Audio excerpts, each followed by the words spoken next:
Both Harvey Specter and Mike Ross, lawyers from the TV show Suits, have a natural charisma, style, and strategy that makes them admired and allows them to quickly climb the corporate ladder. I like to think that while not quite on this level, I do pretty well for myself also. Now, I'm not a corporate lawyer, but actually a corporate accountant, and I've adapted and blended some of these strategies, developing my own style and my own philosophies. So whether you're looking to get ahead in the workplace, be considered for that promotion or raise, to earn some extra money, or simply just fit in with people better, this is one video you need to watch. These are some amazing tips to help you outshine your coworkers and get ahead in the workplace. And we're starting right now. These are tips that you've never heard before anywhere else. Why? Because these are my tips and they are great. Number one is perception. Perception is everything. It's not how hard you work, but how hard people think, and in particular your boss, think that you are working. As soon as I say this, people start thinking, oh, he's talking about slacking and taking easy at work, not really putting forth the effort. Well, there is that. If people think you're working really hard, but you're actually not, you can kind of get away with that. But also, there's a flip side to that coin. Think of if you work really hard, you're putting in all this effort at work, you're killing it, you're putting in long hours, these projects that take a long time to complete are very complicated, and no one sees it. Your boss doesn't see it, your coworkers don't even know about it, you're not getting proper recognition for your efforts. Well, the perception is that you're not working really hard, even though you are. So you have to make sure that people recognize your efforts, or that your efforts and the work you do is visible to some extent, because you could work really hard and nobody notices. It's not going to get you anywhere. A solution for this is participating in teams, dropping subtle hints to your boss, making sure that the work you do is visible to some extent and that people can see exactly how long it is. For example, take your boss through a walkthrough of one of your simple projects and explain exactly how long it takes you, because you don't want to be putting in all this effort if you're not getting anything for it. It's a waste of your time. Number two is you really have to be strategic if you want to further your career and plan your moves. Think of it like this. If you keep doing the same job, you never learn any new skill, you never interact with department heads, you're probably not going to move very far in that company and perhaps outside of other companies. They're only going to see you as you're just fit for that role. You want to kind of plan and say, well, eventually in 5-6 years, I plan on being here. So start developing skills or learning and getting experience that you would need for that position any way you can, whether it's online courses, through your current job. Start making it so that you're very transferable into that next role that you're planning on moving. People that move up quickly, like CEOs and other top-level executives who I've worked with and talked with about this very thing, said, I was very strategic. I knew I needed this. I knew I had to have experience in this role, working in this department. I knew if I had a general feel for operations or financial, I could further progress up the ladder. Whereas people that have only done one specific role usually don't progress up the corporate ladder because people don't recognize their value and see their worth for anything beyond what they're already doing. They only see them as a fit for that role. For those of you new to my channel, welcome. I'm Aaron, a 20-year corporate accountant and analyst living in Western Canada. I talk about all things investing, personal finance, and money related. Number three is be assertive, but likable. Let me make sure I understand this, okay? We negotiated a deal that gave you everything you wanted. Mr. Cooper signed it, and now you won't close until we take away the last shred of his dignity? Bingo. Well, that's not gonna happen. And why the hell not? Because I like Mr. Cooper, and my firm doesn't operate in bad faith. People love to be around assertive people who are confident and believe in themselves and value their time. There's nothing wrong with politely and respectfully saying, I don't agree with this, or it's not really done that way, because it shows you have confidence and you know your role. If it pleases the court... It pleases the court to decide who speaks and when. I'll sit down. People often are intimidated and won't challenge you if you know what you're talking about. They'll actually respect you more and take your opinion more into consideration if you know what you're talking about and you're somewhat assertive rather than to push over and say, oh, I don't want to create waves, I'm not going to say anything. Okay, thanks. Can you leave my office, please? You'll get further ahead if you can politely say, this is my thoughts, this is my opinion, this from my experience and knowledge, this is why I can contribute. Leaders and people that move up and further their career and get higher salaries are always people that are challenging the system, critiquing it, saying, I want to find a solution, and they're propelling the company and themselves forward. Just like when you go in and you're originally hired, many people won't negotiate and say, well, I'll take whatever the company offers. If you challenge and stand up for yourself and say, I know my worth and my value, and I'm asking X amount. Chances are, if you know what you're talking about and you've done your research, you'll probably get it. And then every raise you get from thereafter builds on top of that amount. So when you initially start with a company, you ask for, say, $8,000 more, and you get it, every raise you get that year after continues to build on top of that negotiated salary. Number 4, the gift of gab and communication. Just being able to talk effectively and communicate your ideas and be relatable. This is one of the number 1 things most people don't know that recruiters look for. How relatable are you? How likable? How well can you communicate? It sounds obvious, but many people focus so much on task-oriented behavior. No, I'm saying go out and socialize, develop people skills. Your people skills will get you so far in a company if you're relatable and likable. People want to be around you, interact with you. And by the way, you gotta work on your Stallone. You need a lower register. Ooh. Having people skills and great communication skills is so underrated in the workplace. You know those coworkers that you just can't get enough of, that you want to interact, work with? Oh, you are a prince among men. And then you have other people who are just task-oriented, but they're jerks. No one wants to work with them. They're mean. They have a bad temperament. They very rarely get promoted and often don't get raises, despite being great task-oriented people, because their people-oriented skills aren't up to par. Nobody wants to work with them. Remember that 80% of the success in any job is based on your ability to deal with people. Just because one of your fellow associates is incompetent doesn't mean you have to constantly remind this morning what a careless idiot he really is, right? Hey, if you feel like you're getting something out of this video, would you do me a favor and hit the like button, as it tells the YouTube algorithm that I made a pretty good video that's decent and people enjoy watching.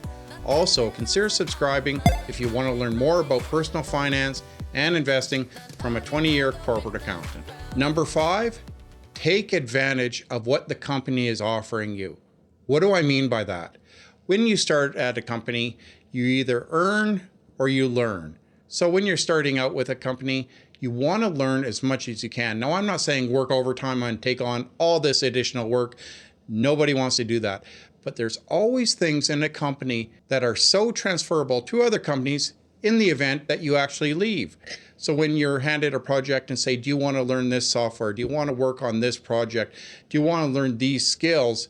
You should try to be soaking it up depending on where you see your career going, because you can learn all these skills. So if you see yourself one day, maybe in 10 years doing this, and you can learn that right now at this company, you can go in and say, oh, guess what? I have this experience. I've worked with this software. Then you have those skills. Soak up and be strategic on what you're learning at your present company. Take advantage of it. Number 6, it sounds weird, but be nice to people. And what do I mean? Well, you might think you know who is connected to who in the company or an organization or even outside of the company. You don't. I don't. Nobody could possibly know. So you might say, oh, I don't get along very well so-and-so or this person. But behind closed doors, or maybe they're related, or maybe they're friends or friends of friends, you don't know who's connected to whom. So it never hurts to be nice to people, because you never know when that might affect you and come back to bite you later on. Number 7, surprise your boss at certain sporadic times. Now this sounds weird, but there's actually a book called Eat the Frog. And what does it mean? It means take certain tasks that your boss just hates, that are really challenging, and try to solve it. So if you go to your boss and say, hey, I can take this project on, or I can help streamline this, so the time it takes you to do it, I can cut that time down by half.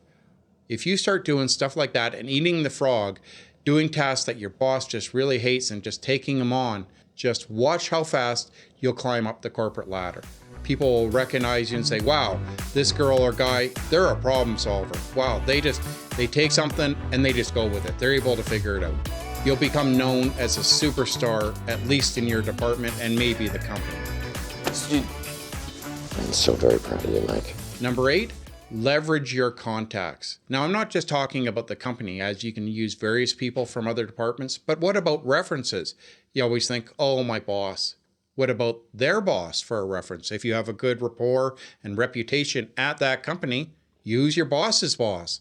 That's just as good, maybe even in other circumstances, even better to use for a reference. Also, use it along the lines of networking outside your company. You're probably building good rapport and relations with many other vendors or outside companies. Use this so if you ever leave, you already have contacts at certain companies. Get their work email, their work phone number. Be sure to keep in contact with them and keep up good relations. You never know if you leave XYZ company, but you know Tracy from ABC company, and you know, well, hey, if I contact Tracy, she could put in a good word for me. She could say, oh, I've worked with Aaron in the past at this company. Yeah, he was great. He was always on the ball. He responded by emails. You got a leg in. You have a connection right at that company. Use those. Keep a list and keep those connections current and keep up a good relationship with those people. Number 9 is a little bit funny, but we all know people like this. Don't kiss butt and don't save your butt. So with certain coworkers, they'll act one way when the boss isn't around. Don't put it there, buddy. But as soon as the boss shows up, they act another way and they're kissing butt. They're bending over backwards to help out, and they're friendly and polite and nice. And all the coworkers can tell that they change their personality and they're kind of a turncoat, and nobody likes that. The very worst thing you can do is worry about yourself or try to impress me. I can't stand saving and I won't abide kissing. Same thing with nobody likes to save butt. When something goes wrong, they're the first one to point the finger and say, oh, it was them. They did this, or I did this, I didn't. She did! She did it! She's the one you want! Your boss eventually will see through that, or other coworkers will start to turn on them.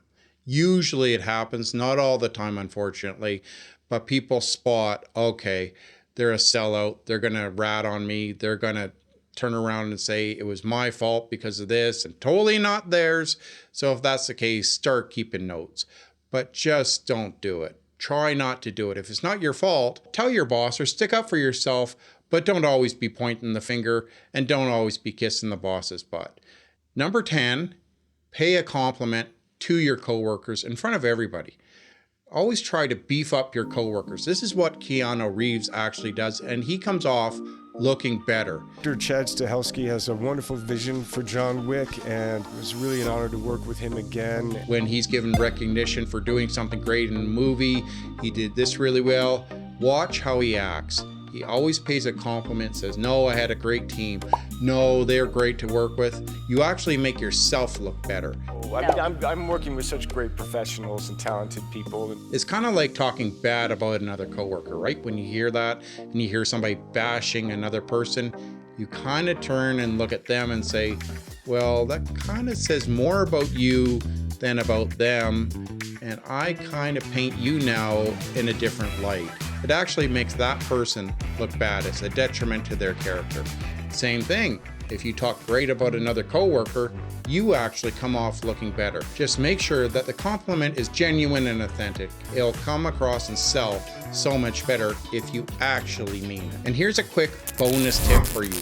If you have a process, a procedure, you do something for the company, whether it's produce a report or you're able to solve some problem all the time consistently for the company, keep it to yourself sometimes. Certain things. If some people really want to know how you do something, don't hoard information and procedures, but you don't have to blab everything right away. Just kind of keep it to yourself. That's your little secret of how you do this, how you're able to solve certain problems, produce reports. It kind of adds to the wonder and amazement and makes yourself look better rather than if you go around blabbing and sharing it with everybody saying, actually, it's really simple. All I do is this and this. People kind of, oh, I didn't know that's all there was to it. Whereas if they don't know, They're always kind of wondering, like, I don't know what Sheila does, but she produces this report and she has it done in like 10 minutes. And it looks like it takes hours. It's kind of like your secret, kind of like Harvey Specter. Nobody knows how he just always closes people.